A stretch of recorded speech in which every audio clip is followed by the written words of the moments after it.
porque você de alguma maneira bloqueia a discussão essencial do porquê da prisão preventiva. Quando você fala que você vai dizer, não, aqui não precisa prisão preventiva, você está tirando o foco desse assunto, que é o essencial do porquê nós prendemos antes de um processo. Quais são as razões que nos movem a aceitar como algo democrático isso. Dizer que, como fez o Pavarini, dizer, olha, isso aqui é injustificável e o mais honesto é dizer que é a teoria do mal menor. É preso, é uma droga, mas é o que tem, vai acontecer, então sejamos honestos, não vamos fundamentar, ou melhor ainda, fundamentar numa espécie de cautelaridade. Como se pudesse uma prisão preventiva ter qualquer tipo de resquício de um momento cautelar. Agora, eu estou dizendo que cautelaridade é um discurso que vai ser um discurso trazido do Calamandrei, do instrumento qualificado, do instrumento duplo, né? Se o processo é um instrumento, o instrumento é cautelar, então, portanto, é um instrumento que garante o instrumento, o processo. Então, as cautelares, prisão, garante o processo. Veja, se você pensar em termos de delação, realmente garante. Garante que o processo nem surge.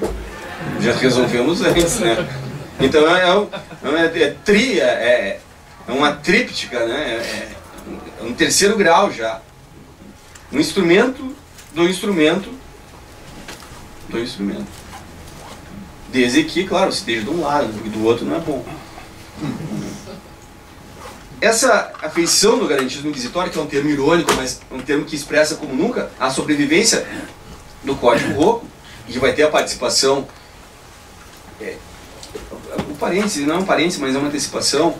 Me interessa, claro que me interessa discutir como surgiu, né, quais foram os discursos que implementaram o Código Rocco, mas me interessa muito a discussão da reforma de 1955 na Itália. Porque o que levou os juristas à manutenção do Código Rocco, sabidamente, era tido pelo Giuliano Vassalli como o mais fascista dos códigos. Isso era reconhecido. O processo penal foi o mais fascista dos códigos. Os próprios italianos diziam isso. O Vassalli, várias conferências, disse isso. E eu pergunto, o que nos leva a manter o mais fascista dos nossos códigos? Ah, não tivemos fascismo no Brasil, tá, então o mais integralista que seja. Um nome brasileiro. Claro, o fato é que essa formatação que nós temos só adquire sobrevida por conta, num primeiro momento, da concepção publicística de processo, como havia dito, que acaba sendo difundido no meio acadêmico e aceitando de forma dócil, mas posteriormente se renova com a ideologia da segurança nacional e fazendo aí um processo, às vezes, de controle do inimigo interno. Vou pegar um processo de tráfico de drogas, não precisa ser tráfico de drogas, mas o tráfico de drogas é muito claro nesse sentido. Aliás, política do inimigo interno no processo tem. Então o Ministério pede o arquivamento, como demonstrou o Zaccolli, é um instrumento de genocídio. É isso. Está ligado ao processo penal. Está ligado a uma pesquisa que também não foi feita no Brasil, do Ministério Público, um agente político. E essas são alguns dilemas, e aí a pergunta da magistratura. O problema também do Ministério Público, como ele se dá. Então, assim, essa construção nossa, que tem o parâmetro no modelo fascista, mas que tem também modelo na dicotomia Estado totalitário, Estado de direito, ela é explicada de um ponto de vista conceitual e metodológico, porque Estado de direito se chama, aqui dentro do que o Fayet denomina como oscilador de linguagem. Mas é lógico, né? Porque o Estado totalitário e o Estado de direito, eles vão funcionar como osciladores, eles vão funcionar como catalisadores das mais distintas formas. Como é que a pergunta que o Danilo Zolo faz lá no Teoria Crítica do Estado de Direito, como é que se sobreviveu essa categoria? Como é que essa categoria sobreviveu a tantos processos? Né? Veja só, rapidamente, o Estado de Direito nasce no marco do liberalismo, do geral Pietro Costa, marcado por um pessimismo da potestade, um pessimismo potestativo, pessimismo em relação ao poder. Mas depois ele passa a significar o poder político, o direito à soberania, um meio para se atingir o fim. O conceito de Estado de Direito europeu, ele passa por várias mutações. E onde é que eu quero chegar? Eu quero chegar numa obra fundamental do Sérgio Panunzio, que é um dos intelectuais que formam a base do pensamento político fascista. A obra se chama O Estado de Direito. E como esses fascistas achavam que viviam no Estado de Direito, mas é lógico. Eles escrevem. Qual é o corte? O corte da manutenção do Estado totalitário é o de refutar os excessos da Alemanha. Não, nós não fizemos o que eles fizeram, portanto o nosso está na base da legalidade. De certa maneira, estavam. Não houve abdicação completa de um princípio de retroatividade, de um princípio de lei. Taxatividade, alguns dizem, né? Pô, taxatividade ou legalidade existia formalmente, mas aí você dizer que é crime contra o Estado você fazer declamações públicas anti-governo, tenha formal, mas ali cabe qualquer coisa. Vamos dizer que, enquanto os alemães foram muito mais honestos no sentido de implementar algo novo, então tá, então a analogia vale tudo. Por outro lado, os italianos se mantiveram fiéis às tradições, porque nós somos liberais. Nós não abdicamos das conquistas liberais do passado, há uma continuidade, percebam isso. Por isso que a doutrina fascista vai andar, ou vai se locomover no plano do Estado de Direito. Agora, o Estado de Direito só funciona para o período de normalidade. No período de crise, de guerra, entra o Estado ético. O Estado de Direito se transforma em Estado ético. Essa é a expressão do Giovanni Gentili. E o Giovanni Gentili é um cara inteligentíssimo, desde o marco hegeliano, o indivíduo tem que estar inserido. Não existe indivíduo, existe sujeito inserido dentro do Estado. Por isso que não existem direitos fora. Eu já me encaminho para o final, e aqui quero fazer dois movimentos. Há um livro fundamental, que é prefaciado pelo Piero Calamandrei, que é escrito por um italiano de ascendência espanhola chamado Lopes de Oñate. O Lopes de Oñate, ele escreve o livro A Certeza do Direito. Esse prefácio está na obra completa do Calamandrei.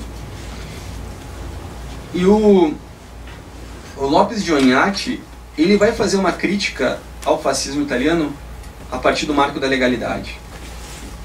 Ele reclama a legalidade, ele reclama a certeza no direito. E o endereço das críticas é, de novo, a Alemanha. Parêntese, toda a construção do autoritarismo fascista se baseará em se distanciar do modelo alemão. Se não é a Alemanha, está justificada. É mais ou menos assim. Ela é recorrente. Nesse aspecto, o Calamandrei faz uma recensão a esse texto, e ele vai dizer claramente que no período fascista havia uma prática oficiosa do efetivo ilegalismo. É uma legalidade formal, mas as práticas eram ilegais. Práticas formalistas de fachada, como diz o Calamandrei.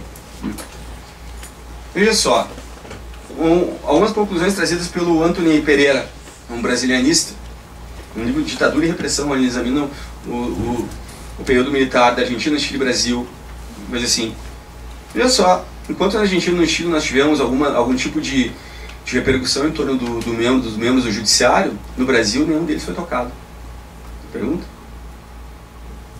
No Brasil, nem um ministro do STF foi sequer responsabilizado moralmente. Mas as doutrinas que servem para várias coisas antes da Constituição de 88 continuam sendo as mesmas. Se eu pegar todas as categorias que eu trabalhei aqui, eu vou tentar trazer isso à tona depois, continuam. Então é como se a Constituição fosse uma marola, né? Não mexe não mexe na estrutura, no sedimento. O Leonhardt, de uma forma ingênua, mas ele vai tentar, vamos resgatar o indivíduo, isso vai dar conta, né? Claro que não vai dar. Claro que não vai dar. Mas é uma perspectiva de identificar que na Itália funcionou um ilegalismo substancial e um legalismo de fachada. Isso diferenciou da Alemanha. A gente vai ver se isso é o caso do Brasil. Veja o que diz o Antônio Pereira. Em nenhum país houve uma depuração completa dos quadros do sistema judiciário, que já é um problema por si, que continuaram a servir ao constitucionalismo democrático também como haviam servido as ditaduras militares. A integração do sistema judiciário na legalidade autoritária, é o conceito dele, legalidade autoritária, de entender como essa legalidade não cessa com a mudança do regime militar para o civil e depois para o constitucional democrático. Isso é uma permanência da legalidade autoritária. É isso que permite o sujeito dizer que não, é flagrante, né? É crime permanente. E aí você vai à noite e é traficante, então está tranquilo, é traficante e você apura se o sujeito é pobre. Se é pobre é traficante, é uma reversão completa. Para finalizar, talvez nenhum autor tenha especificado tanto o que é um Estado totalitário dentro das bases radicais do fascismo como um autor que é citado por vários de nossos autores sem qualquer tipo de contextualização. Um autor chamado Giuseppe Maggiore. Giuseppe Maggiore.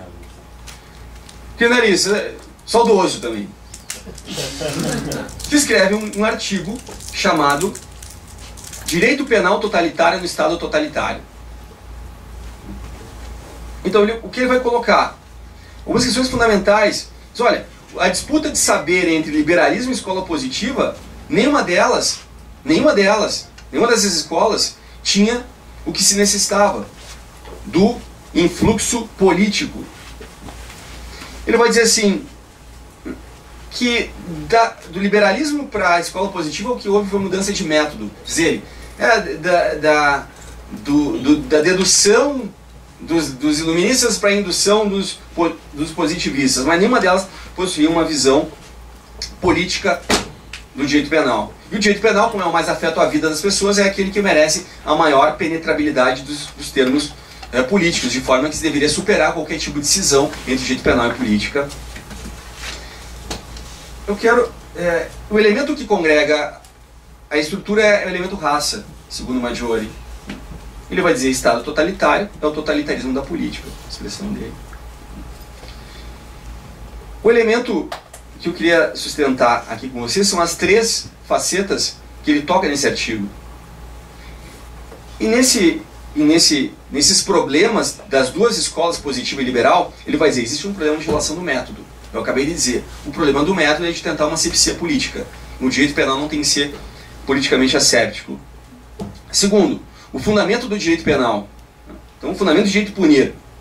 O fundamento do direito punir tem que estar baseado em outras premissas, não no direito do sujeito que vai ser penado, e sim daquele que subestima e menospreza o Estado. Todo crime político, todo crime é crime político. Uns vão dizer, mas então o cara antecipou Ian Taylor. Antecipou. De uma maneira genial. Mas todo crime é crime político. Todo crime deve ser responsabilizado como crime político. Todo crime tem que ser um crime de lesa majestade. Essa é a questão. Terceiro, para mudar, dizia Maggiore, para o fascismo ter um direito penal à sua altura, é preciso mudar as relações entre juiz e lei. E aí, eu poderia dizer assim, é possível intuir que ele vai reivindicar poderes amplos para os juízes. Primeira proposta, abdicar o nullum crimen sine lege, princípio de legalidade.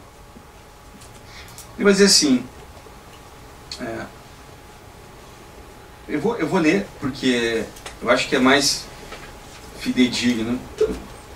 Vocês vão poder entender de como alguns funcionários da administração de justiça fazem o que fazem, não sei se sabendo, mas vocês vão poder ter a ideia de onde surge um velho princípio que é usado no júri. Assim, então vamos lá. Maggiore, abolido o princípio nullum crime, nulla pena sine lege, o juiz não colocará o seu critério pessoal e talvez o seu capricho acima do Estado. O juiz se torna órgão do Estado, intérprete e executor de sua vontade. Claro, o cara não pode errar nunca. Se o Estado não isso é um mitema da própria regularidade dos atos da administração, que está baseado em buscar no Shakespeare e buscar no Ricardo III, vai dizer, the king can do no wrong. Porra, velho, claro que o rei não vai errar. Você vai dizer que o rei errou? Eu estou com a palavra. O rei não erra. E vem dali essa questão. Mas aqui para o fascismo, o juiz não erra, porque o juiz é a expressão do Estado, o Estado se manifesta ali. E essa vontade ele interpreta o quanto baste. Faltando uma precisa disposição legal, reprimirá aqueles atos que atentam contra a autoridade e majestade do Estado. O juiz não errará jamais, nem fará um uso arbitrário de sua potestade quando, interpretando a vontade, ainda que não expressa formalmente pelo Estado ou pelo seu chefe, castigará o delinquente que se rebela contra o Estado. Portanto, crime político. Em caso de incerteza do direito, ele se apoiará no princípio indúbio pró-república. Ou seja, né, na dúvida, vai pronunciar. Mas indúbio pró-societate, né? Um plano de ressignificação. Mas onde é que está isso? Está aqui. Na incerteza se torna fonte de direito. Para a legislação alemã, isso é um sentimento do povo. Para nós, poderia ter valor de fonte à vontade do Duce, né? Do capo, do chefe. E aí ele segue afirmando sobre isso. Essa é a obra Direito Penal Quartário, do Estado Quartário? É isso aí. Vou falar mais duas últimas coisas que eu já disse que ia parar. Mas agora é sério mesmo. Existe um material linguístico comum entre Estado totalitário e Estado de Direito. Não há dúvida. Essa constituição desse material linguístico, ela reproduzia reflexos na constituição das categorias jurídicas, dentre elas, inclusive, as convencionais. Vou fazer uma pergunta, é uma pergunta retórica. Finjam que vocês estão respondendo seriamente. Alguém já ouviu falar da clássica distinção de normas de eficácia contida, limitada e auto-aplicável? Onde é que ela nasce? José Afonso da Silva. A tese de 67. Então vamos dar os nomes aos bois, como dizem no Rio Grande do Sul.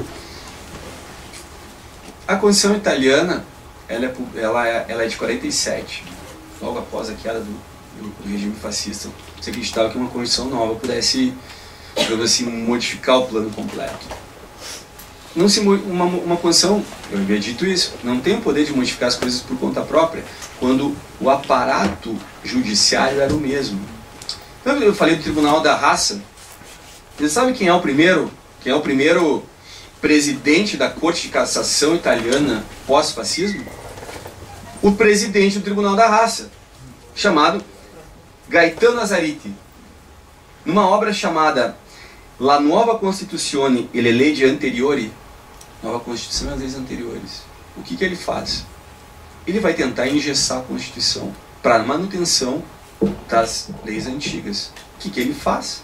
Não, veja lá, a Constituição tem algumas disposições programáticas que não são exatamente normas. Elas não são normas jurídicas no sentido estrito. Elas declaram programas de ação. Porra, então você retira toda a eficácia do que a Constituição diz assim, não, todos serão iguais. Não, isso não é norma, isso aí só dizendo que como o Estado vai trabalhar. Essa proposta aqui, ela é depois reatualizada por um sujeito que também trabalhou aqui nas modificações, que trabalhou nos projetos de reforma, que ao invés de utilizar Fully, que também era um juiz, e que vai mudar um pouco a conceituação entre, ele vai dizer assim, normas preceptivas ou normas não jurídicas, que eram as diretivas ou programáticas. Dali ao salto, normas de eficácia contida, limitada e auto-aplicável. Eu pergunto a vocês, qual é o sentido de uma Constituição ter uma norma que não pode ser aplicada enquanto o legislador não fizer? Agora, quem sabe eu consigo entender porque não tem um imposto para as grandes riquezas. Porque se faz uma declaração que não tem eficácia. Isso é aceito. Ou ainda, que você possa, e esse pior ainda, não é na norma de eficácia limitada. É o do a progressiva transformação de vários direitos constitucionais em normas de eficácia contida. Me dá um exemplo. Quando a Constituição nasce na prova ilícita, quando tem a proibição, inadmissibilidade da prova ilícita, certo? Quais são as exceções que nós temos aqui? 0. Artigo 157 do CPP. Aí vem, para mim, o artigo mais infeliz já escrito na história do Brasil, que é o mais mal escrito, porque o cara vai definir, né, a fonte independente. Fonte independente é aquela que, seguindo os trâmites típicos e de praxe da investigação, seria capaz de, por si só, conduzir ao objeto da investigação. É uma anemia semântica, né? O cara, quando está enrolando a prova, ele faz isso. Ele bota um negócio que não tem sentido nenhum. É um fato que, por si só, seria capaz de conduzir ao fato objeto da prova. Que se aproxima da descoberta inevitável, diga-se de passagem. Então, o que está fazendo aqui? Trazendo as limitations norte-americanas, você está dizendo que a prova ilícita pode ser usada ou não vai contaminar o processo integralmente quando se verifique aquelas situações. Tu está transformando uma norma de eficácia, que a princípio, por se tratar de dito fundamental, de eficácia plena em eficácia contida, através de reforma. De reformar para pior um código que já é ruim. Pior que isso, só se vocês pensarem nas 10 medidas. Porque você vai ajustar. Pô, eu já falei, não tem nulidade absoluta no Brasil mais. Aí vem, não, vamos fazer um ajuste nas nulidades. O que você quer? Tirar. Extirpar o negócio. Ajuste do quê? O que tem para... O que está ruim em nulidades para o Ministério? Eu teria curiosidade. Aliás, eu faço um voto. Vocês leiam a exposição de motivos do ajuste. Porque você não reforma mais, você faz ajustes. Não, ajuste. Melhor funcionamento, melhor rendimento, qualquer economicismo barato, funciona. E aí, ora, nesse modelo, então, nós temos um código que não é suficientemente autoritário. Francisco Campos demodé. Essa é uma expressão também fora de moda, né? Bem performativo, né? Claro. Você fala demodé, quer dizer o quê? Exatamente porque ninguém mais sabe o que significa esse negócio. A última vez que eu vi demodé foi no Raça Negra, tocando em cima de você. Mas até o Raça Negra me ajuda aqui na... Recorrer aos elementos retóricos do Raça Negra. Daqui a pouco eu vou pro tchan. Mas... Daqui a pouco eu vou pro tchan. Sim, eu sempre explico, porque até lá o Foucault, né, tem aquela arvorezinha, né, o pau que nasce torto, não pensa direito. É uma bela explicação cronológica. Ortopedia moral. Isso, você pode dizer que se você perguntar numa prova, é capaz de perguntar, numa prova de etimologia, dessas de concurso... O pau que nasce torto que se direito, ortopedia moral. Sim, o padre Washington ou, né, o disciplinarismo. Mas aqui, e aí... A questão é, o Estado democrático, diz o Rui, Estado de Direito é um dispositivo. É um dispositivo. E o dispositivo é aquilo que faz a confluência de discursos heterogêneos, discursos que estão numa dimensão distinta, que necessariamente não precisam ser encadeados. Porque a discursividade, diz o Deleuze, né, quando faz talvez um dos melhores textos sobre o dispositivo, num livro em homenagem ao Foucault, chamado Foucault e o Poder, o Deleuze vai dizer assim... O Deleuze é um cara engraçado, mas ele vai muito pela metáfora, as linhas de luminosidade, é como uma música, as linhas de luminosidade, de sombra, é como se você conseguisse reunir várias condições, como um novelo de lã, você consegue introduzir tudo aquilo, numa coisa só, mas não é. Você não consegue saber onde começa o discurso psiquiátrico e começa o técnico. Porque há essa condição de cruzamento. Então, claro, sendo um dispositivo, ele conecta tudo isso. Conecta tudo isso e mais. Mas quando ele não diz, ele também diz muita coisa. E, portanto, na minha preocupação, essa foi a perspectiva metodológica, a metodologia, é de avaliar o nível de dutilidade ou permeabilidade. Dutilidade, do quanto a deformação de um material com o calor Não é exatamente isso, mas eu estou dizendo o nível de formação no processo penal frente aos discursos autoritários. Eu me estendi, peço desculpas por isso e agradeço novamente a paciência. Eu espero que, pelo menos, aguardem até sexta-feira para me odiar.